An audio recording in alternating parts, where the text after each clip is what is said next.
अऊज़ु बिल्लाहि मिनश्शैतानिर्रजीम बिस्मिल्लाहिर्रहमानिर्रहीम। उलमाए कराम अलैहिम रिज़वान फरमाते हैं, अगर आपका जहन कमज़ोर है, आप कौन जहन हैं, खालिक़ कायनात जल्ल जलालहू का कुरान करीम में बताया हुआ वजीफ़ा बयान कर लें। रब ने फरमाया कि रब्बि शरह ली सदरी वयस्सिर ली अमरी वहलुल उक़दतम मिन लिसानी यफ़क़हू क़ौली।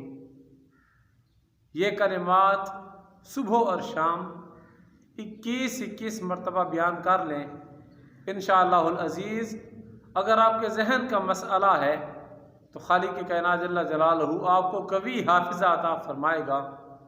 और फिर ये कलिमात रब्बी ज़िदनी इल्मा, मौला मुझे इल्म नाफ़ि अता फरमा, कसरत के साथ चलते फिरते इन कलिमात का विर्द करता रहें तो खालिक़ कायनात जल्ल जलालहू आपको कवी हाफिज़ा अता फरमाएगा।